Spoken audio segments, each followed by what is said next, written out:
Hello everyone, কেমন আছেন আপনারা সবাই? আপনাদের জন্য নিয়ে আসলাম নতুন একটি ভিডিও শেয়ার করছি। আমার কক্সবাজারের প্রথম দিনের ভিডিও। কক্সবাজার কি করেছি তাই থাকছে এই ভিডিওতে। প্রথমেই যে আমাদের টিকিট ছিল 11টার দিকে, তাই বাসা থেকে বের হয়ে গিয়েছিলাম 10টা সাড়ে 10টার দিকে বাসা থেকে বের হয়ে গিয়েছিলাম। প্রায় 1 ঘন্টার মতো বসে থাকতে হয়েছিল। প্রায় বোরিংই লাগছিল, তাই একটু ভিডিও নিয়ে নিলাম। আর হালকা পাতলা চিপস খেয়েছিলাম আর কি, চিপস চকলেট। তারপর বাসে উঠে গিয়েছিলাম। বাসে ওঠার পরও প্রায় 20 মিনিট পর আমাদের বাস ছেড়েছিল। আর 5 ঘন্টা পর আমাদেরকে নামিয়েছিল একটা রেস্টুরেন্টে। ওখানেই ফ্রেশ হয়েছিলাম, হালকা পাতলা কিছু খেয়েছিলাম, খেয়ে আবারও গাড়িতে উঠে গিয়েছিলাম। তারপর ভোর 5টার দিকে আমাদেরকে নামিয়ে দেওয়া হয়েছিল কক্সবাজারে। ওখানে এত পরিমাণে ঠান্ডা ছিল, আমি তেমন শীতের কাপড় আনিনি। ভেবেছিলাম যে আমাদের এখানেও ঠান্ডা নেই, হয়তো এখানেও তেমন ঠান্ডা থাকবে না। তারপর রুমে গিয়ে একটু ফ্রেশ হয়ে নিয়েছিলাম। তারপর বাচ্চাদের নিয়ে বের হয়ে গেছিলাম সমুদ্রে গিয়ে বেশিক্ষণ থাকিনি। আর আমার এই প্রথম সমুদ্র, আমার কাছে খুবই ভালো লাগছিল, কারণ আমি আর কখনোই সমুদ্রে আসিনি, মানে কক্সবাজারে আসা হয়নি আর কি। আর এত পরিমাণে মানুষ ছিল, ভালোই লাগছিল। তারপর আবার বাসায় চলে গিয়েছিলাম তাড়াতাড়ি করে, কারণ বাসায় গিয়ে ফ্রেশ হয়ে চলে যাচ্ছিলাম আদিনাথের উদ্দেশ্যে। আর আমার যেহেতু রেডি হতে একটু সময় লাগে, তাই সবার আগে আমি রেডি হয়েছিলাম। রেডি হয়ে একটু ছবি নিয়ে নিলাম। তারপর বের হয়ে যাচ্ছিলাম যে আদিনাথের উদ্দেশ্যে।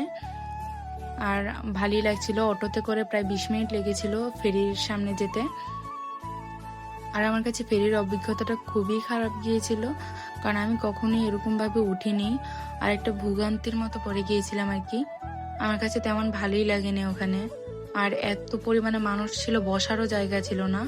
আমরা হয়তো অনেকটা সময় লেগে গিয়েছিল আমাদের। আমরা যদি স্পিড বোটে যেতাম তাহলে মনে হয় প্রায় 25 মিনিটে যেতে পারতাম। আর ফেরিতে ওঠার পর প্রায় 2 ঘন্টা হয়ে গিয়েছিল, আমরা পৌঁছাতে পারিনি।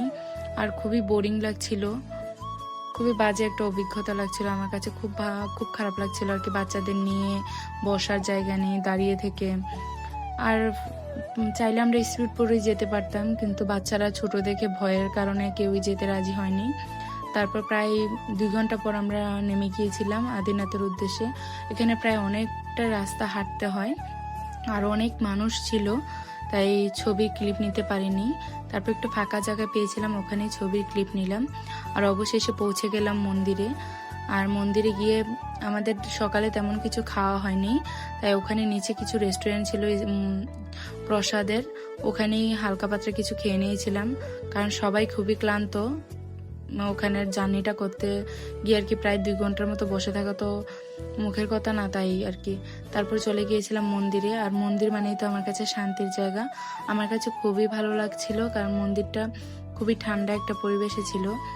আর আমার কাছে মনে হয়েছিল 2 ঘন্টার জার্নি আমার কাছে এর কাছে কিছুই না, এর সৌন্দর্যের কাছে। মন্দিরে গিয়ে আমার কেন জানি আসতেই মনে চাচ্ছিল না। আর বাইরের পরিবেশটা তো খুবই সুন্দর।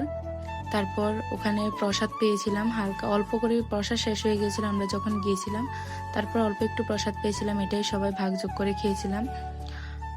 তারপর আবার চলে আসলাম, কেন জানি আসতে ইচ্ছে করছিল না, তারপরে চলে আসতে হলো, কারণ সময় তো আর থেমে থাকে না, তাই চলে আসলাম। এই ছিল আমার ভিডিও। কেমন লাগলো অবশ্যই জানাবেন। পরবর্তী ভিডিও দেখতে চাইলে কমেন্ট করে জানাবেন। ভালো লাগলে লাইক সাবস্ক্রাইব করতে ভুলবেন না।